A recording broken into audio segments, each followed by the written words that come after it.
We're starting with another explosive events which taken place in Washington, D.C., but were directly connected to Ukraine, as there were the first public hearing in the Congress regarding the impeachment inquiry regarding the U.S. President Donald Trump. And the top officials from the U.S. Embassy here in Ukraine were testifying.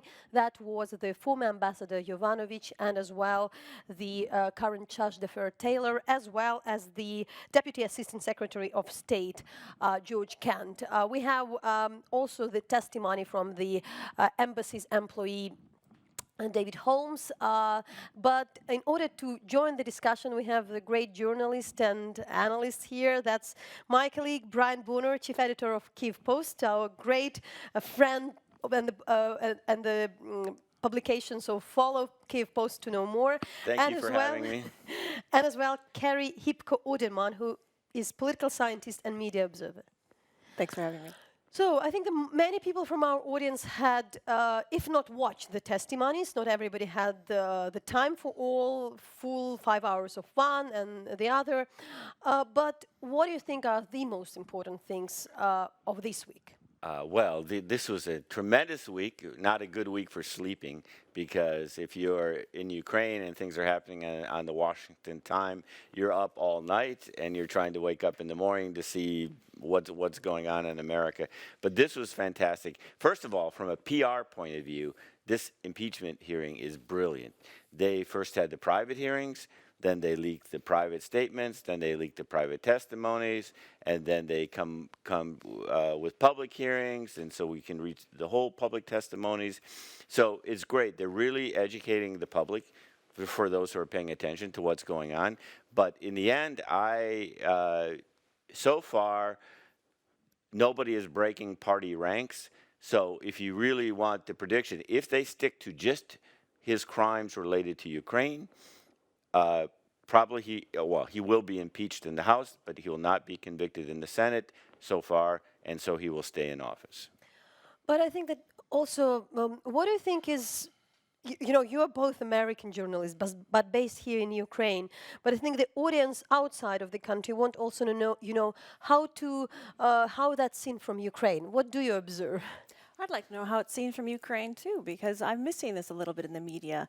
If we're honest, and we should be, President Zelensky said there was no quid pro quo. And I'm surprised that more Ukrainians aren't questioning his response. My only answer is because what President Trump did was business as usual here. There is quite a mind-blowing quote from the David Holmes. I can keep the part of the statement, written statement in the impeachment inquiries. This is the employee of the American embassy here, and I want that our team play it for you. I heard Ambassador Sondland greet the president and explain that he was calling from Kyiv. I heard President Trump then clarify that Ambassador Sondland was in Ukraine. Ambassador Sondland replied yes, he was in Ukraine, and went on to state that President Zelensky, quote, loves your ass. I then heard President Trump ask, quote, so he's going to do the investigation. Ambassador Sondland replied that, quote, he's going to do it, adding that President Zelensky will do, quote, anything you ask him to. I then took the opportunity to ask Ambassador Sondland for his candid impression of the president's view on Ukraine. In particular, Ambassador Sondland agreed that the president did not, quote, give a shit about Ukraine. I asked why not, and Ambassador Sondland stated that the president only cares about the, quote, big stuff. I noted that there was big stuff going on in Ukraine, like a war with Russia, and Ambassador Sondland replied that he meant big stuff that benefits the president, like the Biden investigation that Mr. Giuliani was pushing. So quite a big stuff. I think the headlines about the quote about President Zelensky in the U.S. media, less about the president doesn't give the S word about Ukraine. What we also make out of that? Well, many things we make out of this. I mean, first of all, Ambassador Sondland is completely unprofessional. I mean, to call an American president on the cell phone in a restaurant when you're drinking wine, I mean, you know, it's insanity. Secondly, about whether Trump cared about Ukraine, I think Ukrainians have known and felt that he doesn't care, and he's ruined a lot of relationships that we've had across America. But third, I mean, to the impeachment, this is very important because it actually provided first-person testimony that Trump was only interested in whether this investigation was going to go forward or not. As far as Sondland, I think he was just talking, you know, to what your point is about with Zelensky. Listen, Ukraine needed that assistance. It's big money, and unfortunately, Zelensky was put into a box, I don't doubt that they were going to go through with announcing the investigation. If that was what needed to happen to get the assistance, I don't think many Ukrainians will blame him. But you know, he could have then killed the investigation later. So there's a lot of things going on with that exchange. But it was, I mean, it sort of highlights the rogue, unprofessional nature of Trump foreign policy, putting personal interests ahead of national interest, which is something that, well, he could be impeached for. Well, I want to know where David Holmes has been this entire time. I had an interview with Sondland on the 26th of July, and just hours after that, he was on the phone after he told me how Ukraine was so important to the U.S. that he was then having this other discussion with this vernacular with President Trump. David Holmes heard this in July. Why was he only now telling Bill Taylor about it? It's been relevant since that day. That's a very good question. I read the transcript, but he said basically everything has been coming in pieces. And remember, there's the two-channel thing, and the regular channel, I mean the official channel, was cut out of a lot of meetings and discussions. And then there was this unofficial channel. His explanation was he only realized that nobody else had reported what he had. Now, you can believe it or not, I hope I'm but wrong, that's the way it goes. It seems to me in the earlier thing, he had said he had reported the conversation to the deputy chief of mission. I don't know what happened in the embassy. You got to remember that it was a very tumultuous time. As we know, Yovanovitch was yanked out unceremoniously, and Taylor didn't come for yet another month, so he was getting his feet on the ground. So it's not clear what transpired, but it's a very good question. Well, this is conjecture, though. I mean, if he has this information and doesn't want to share it in light of Yovanovitch getting yanked, maybe our diplomats are really being intimidated. Well, I believe that's true. One thing I want to know is how long Trump is going to let Ambassador Taylor stay in. He's a very good professional ambassador. He has won. I mean, you know, one thing, how this plays in Ukraine. I was looking on Ukrainian TV to see if this is like broadcast live. I didn't find any channels that would broadcast this. We were translating all the time. Good job. Both of I them, should have been on Hromadske. Yeah, in Ukrainian, yeah. But you know, this was you know, Kent, Taylor, Yovanovitch are pretty much, well, depending on which news media outlets you do, are either heroes or they are just, you know, part of the deep state. Before getting and providing some quotes also to go on, I probably also want to mention, I just reread Gordon Sondland testimony today again, and it was very clear that he also, in that previous testimony, omitted the fact of this. So he said that there was a phone call with the president on the 26th of July, so admitted that, but said like there was nothing important in that phone. And also he said like, we didn't discuss investigation with President Zelensky. It didn't happen, which totally contradicts what Mr. Holmes is saying. So by the way, some people should look at how consistent is Mr. Sondland in his testimony under the oath. But let's also listen to, in particularly, Bill Taylor quote, also in particular on this call, which was the news of the week.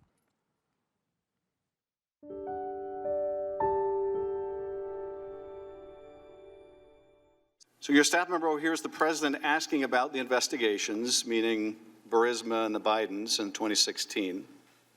And Ambassador Sondland told President Trump that the Ukrainians were ready to move forward? He did. And I think you said that after the call, when your staff asked Ambassador Sondland what President Trump thought of Ukraine, his response was that President Trump cares more about the investigations of Biden. Is that right? And Burisma, yes, sir. Ambassador Sondland said that if President Zelensky did not clear things up in public, we would be at a stalemate. He began that, again, by repeating, this is not a quid pro quo, but if President Zelensky did not clear things up in public, we would be at a stalemate. And what I understood in that meeting, the meaning of stalemate was the security assistance would not come. So even though he said the words, there were no quid pro quo, he then went on to say, but the security assistance will not come unless these investigations are done. Is that what you're saying? My understanding, that's what was meant by stalemate. So you mentioned that it's not clear how much the Ambassador Taylor may stay here. Ukraine is already without the special envoy Volker. This position is over. Nobody would be instead of him. It's unfortunate, but I think Volker went out damaging his reputation by getting involved, by wanting to be a political player and getting involved in the political interference or the political investigations that Trump wanted. Taylor, I'm worried because he's truly professional. I think, and I mean, the Republicans aren't really even disputing the facts. I mean, what they're saying is, so what? So let's hope. I think Ukrainians and Americans should hope that somebody of Taylor's caliber comes in, and God forbid, somebody of Sondland's caliber does not come in to Ukraine, because that would be a total mess if the next ambassador to Ukraine was somebody who was just a Trump donor who knows nothing about the country. It would not be good for Ukraine. I don't think they can afford to do that, although we've been continually surprised. Over and over again. There's media fatigue about what could happen next. I don't know if Taylor's job is in danger. I understand why Kurt Volker resigned, because I think he knew what he was doing was wrong. And I think Sondland still doesn't realize that business practices don't transfer over to how diplomacy works. And I think he made some innocent mistakes. He made mistakes, but he thought he could use his same business attitudes in international diplomacy. You mentioned you managed to interview Sondland when he was I did. here. So what was your general impression about him, apart from he sounded supportive? He was extremely excited, and he was, first of all, extremely friendly and open and down to earth. He walked into the interview, he stuck out his hand and said, "Hi, Carrie, I'm Gordon." And I thought, okay, this is going to be a nice interview. And with hindsight, the people have been saying I was asking the right questions, but they were pretty easy questions. I asked him what he was doing here. And his answer was that he had the mandate from President Trump directly to be involved in EU-Ukraine-American relations. Yeah, in hindsight, that's troubling by itself. But I we're mean, all, you're talking about the surprise. I mean, who would have thought? I mean, Donald Trump has broken all norms. Who would have thought he would live tweet insults to Yovanovitch as she was testifying? Take the phone away. Just to remind, that was a very, powerful moment of this week, and I particularly want you, the team, run in particular this part of the Marie Yovanovitch testimony that we prepared.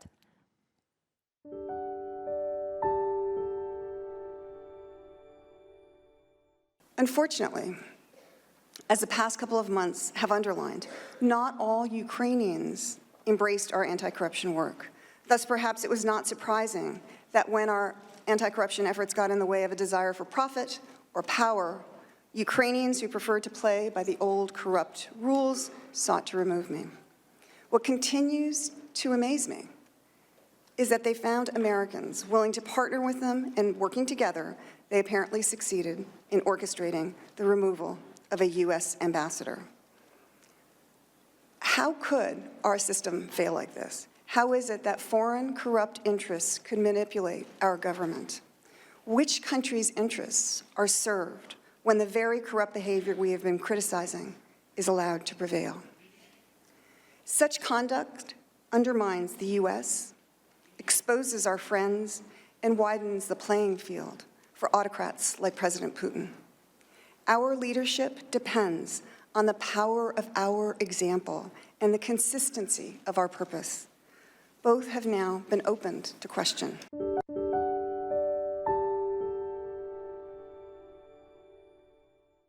Ambassador, you've shown the courage to come forward today and testify. Notwithstanding the fact you were urged by the White House or State Department not to, notwithstanding the fact that, as you testified earlier, the President implicitly threatened you in that call record, and now the President in real time is attacking you. What effect do you think that has on other witnesses' willingness to come forward and expose wrongdoing? Well, it's very intimidating. It's designed to intimidate, is it not? I mean, I can't speak to what the President is trying to do, but I think the effect is to be intimidating.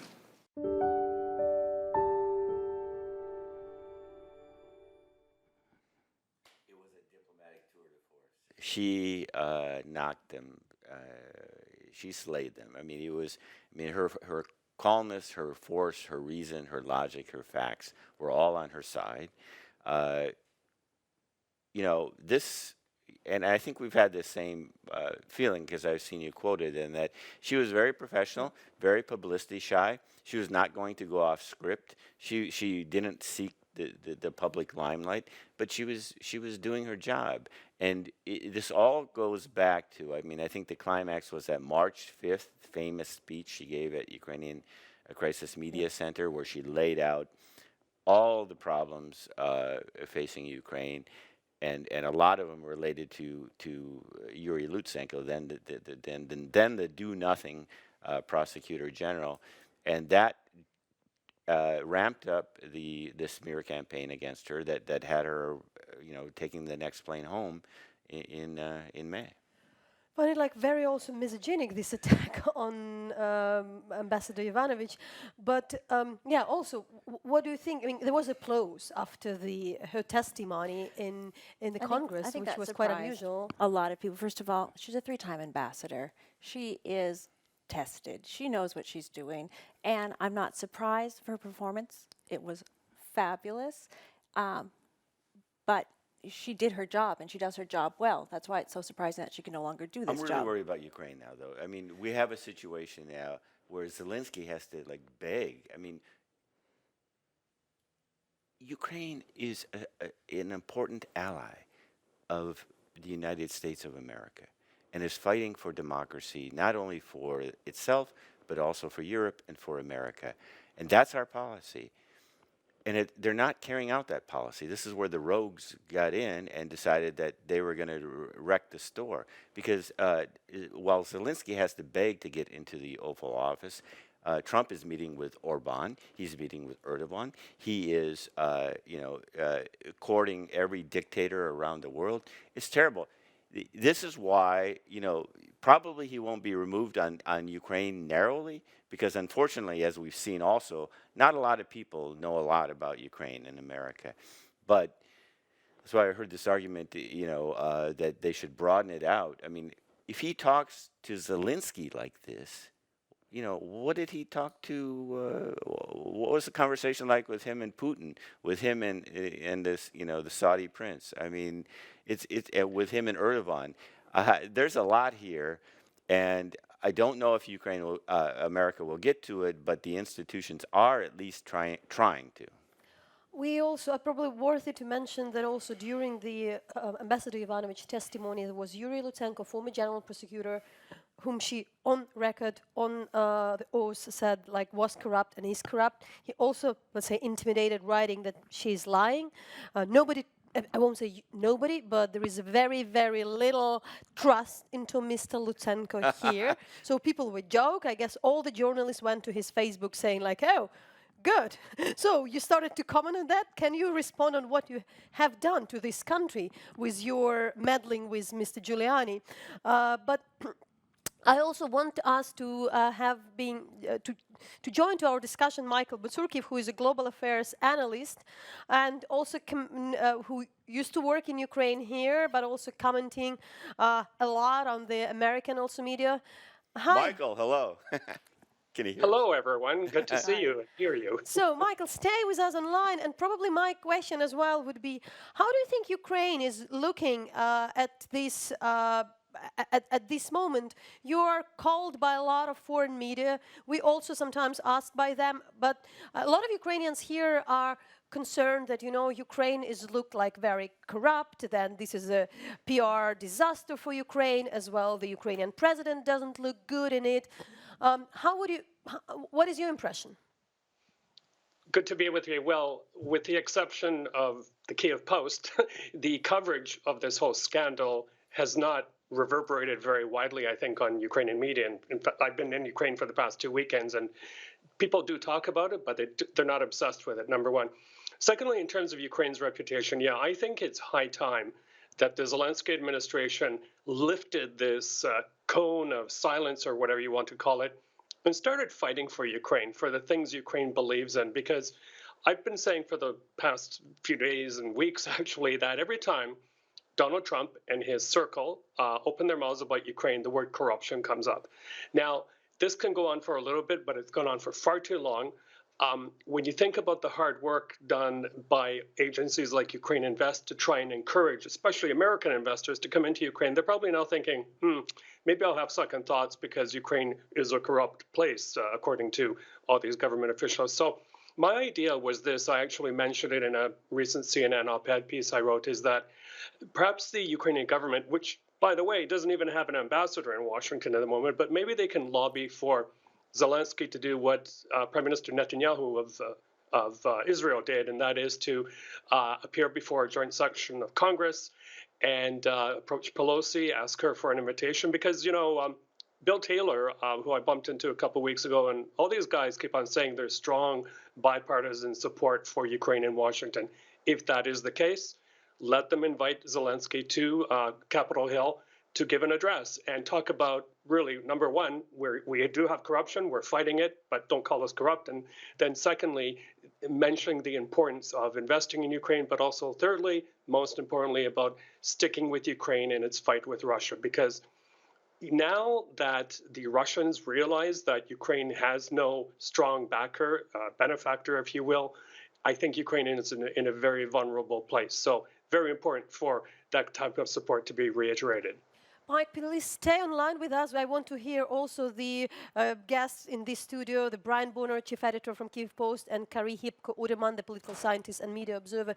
Also, how do you think the Ukrainian government can, and Zelensky in particular, can behave? I've heard all kind of the comments, like, stay away as much as they can, don't comment, because I think that everybody is very much concerned how to maintain this, you know, trying to be bipartisan, not getting involved in the U.S. Well, I think Michael has a good suggestion. However, that would be a complete turnaround from Zelensky not wanting to get involved with things in the United States. So I think you're going to have a lot of convincing to do. What would he say, though, if he got to that point? Well, I just mentioned that there are really three things they need to say. Is number one, we need strong bipartisan support. We need support from the United States to press our war with Russia to bring peace. And as we all know, there's a big peace summit coming up in Paris on December 9th. Secondly, he needs to address the corruption issue, because again, I think and I fear that Ukraine is being unfairly tarnished in all of these hearings. So he has to come out and start defending the country. And then thirdly is that I think generally speaking, he can address, you know, this whole scandal, and that we're not playing politics, we're staying out of the game. But I thought it's important to come here and reiterate to the American people directly via Congress of Ukraine needs your support through investment, through economic aid, and through military aid. Well, maybe December 9th will be a nice time for him to practice when he's in Paris with this pitch, because he's going to have a hard audience there too. Right. That's going to be a little dangerous, yeah. So what do you make of that? Do you think that the Ukrainian government had speak more on that?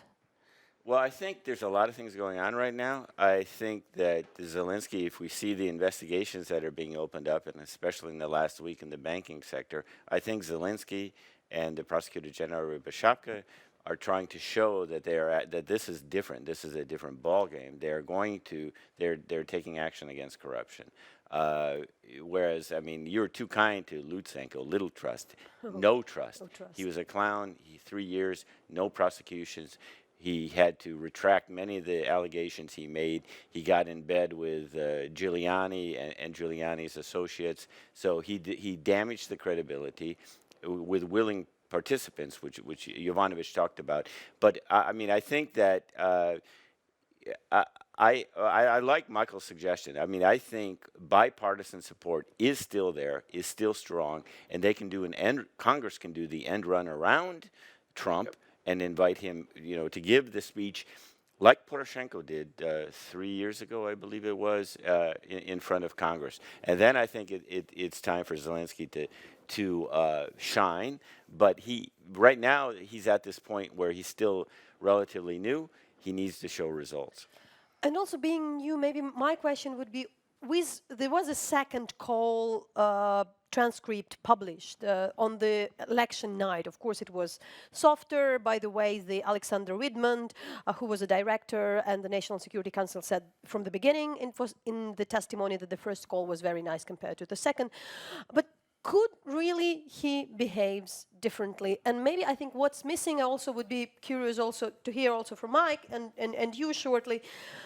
I think that a lot of people doesn't understand why Zelensky is asking and begging for this meeting. Well, remember, he didn't think that this would be public. It's non-standard to release these kinds of transcripts. Yeah. The other point about the first call is, Trump said he was holding up the aid because he was so concerned about Ukrainian corruption. The word corruption does not come up in the first call. Let's talk about corruption a little bit, though. Michael suggested that Ukraine talks about how it's fighting corruption, that it's not corrupt. Right now everyone is a Ukraine expert, and if you Google Ukraine corruption, you're going to have hundreds of hits on articles from journalists and maybe not so good journalists talking about what Ukraine can do. Has any of the advice been taken? Well, I think that's Michael. Yeah. Look, talking about Zelensky's performance in the two calls, but also don't forget that what I call disastrous press conference on the sidelines of the UN General Assembly with Trump. I mean, I don't know if anyone coached Zelensky, but he came across, I think, with all due respect to the president, as a buffoon, as a comedian, and, joking around with Trump about when he's going to come to the White House. Look, every foreign leader wants a visit to the White House. It bestows status on not only the leader, but also the country, and it's very important for Ukraine.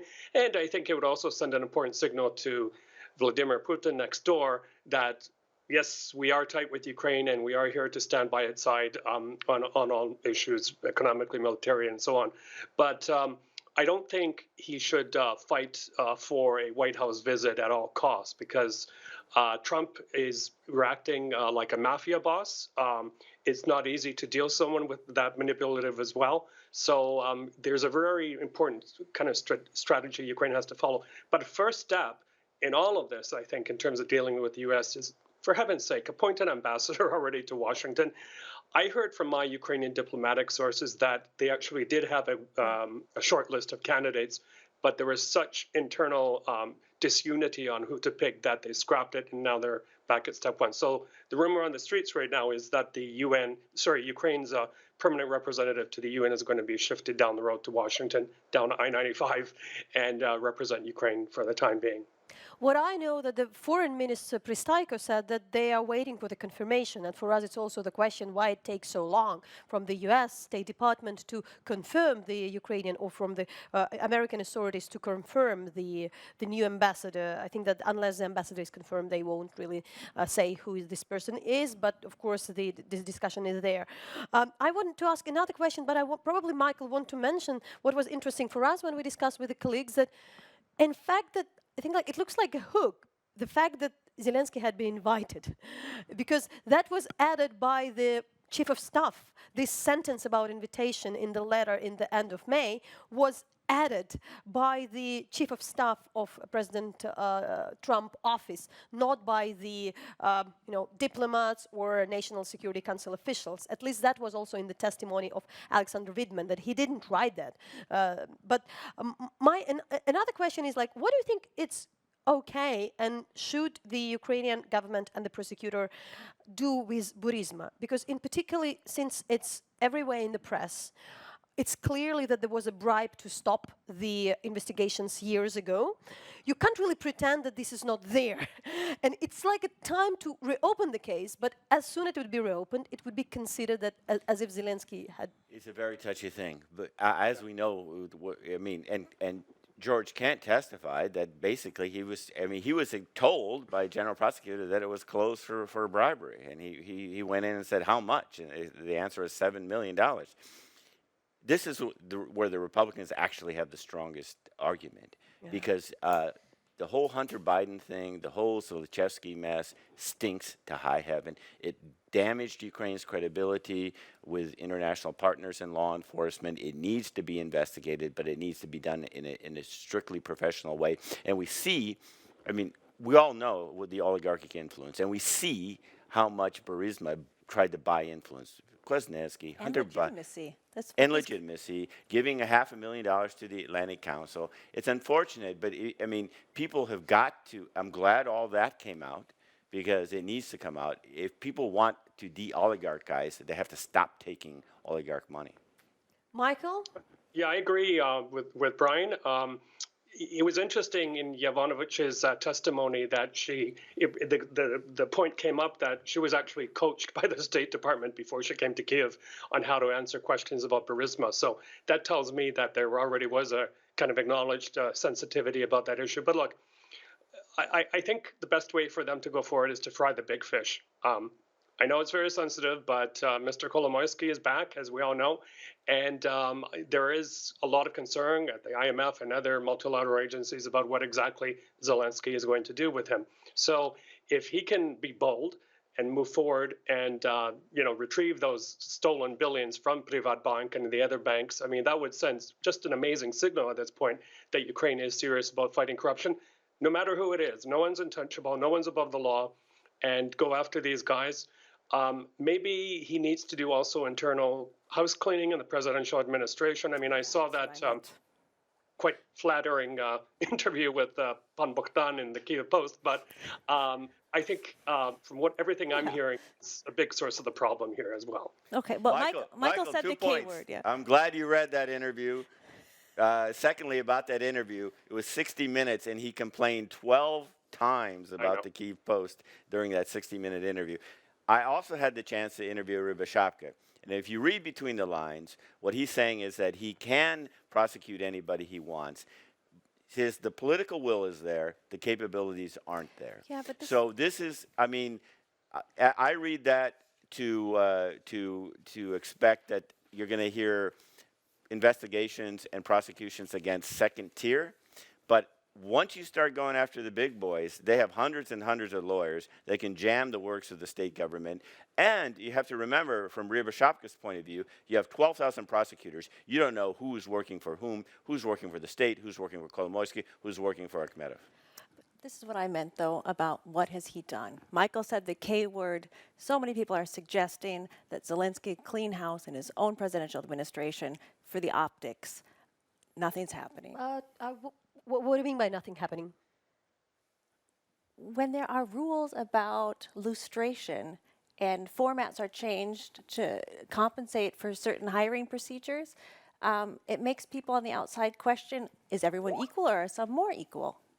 Okay, I think we're getting into the different side of the debate, but I want, like Michael, I want to thank you for being with us. I also would like to, because we have some other comments, what I want also suggest that we also have at Hromadske on our webpage en.hromadske.ua the short version of the transcripts with the most interesting details also connected to Ukraine from George Kent, now from you see the article from Ambassador Yovanovitch, as well from the Kurt Volker. So you can now, if you're following Twitter, you find the links and And if you haven't had a chance, as any normal person, to read all these 2,500 pages, we have done that for you, and you can just stick to the short versions. I mentioned this was at the testimony of David Holmes, who worked for the US Embassy here.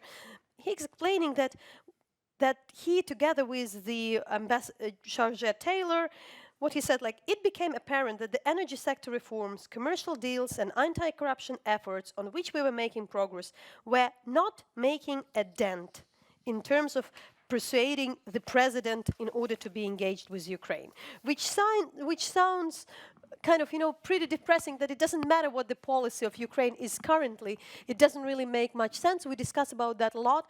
But what we should watch now at this stage? Well, Ukraine needs to flex its muscles diplomatically worldwide as much as it can.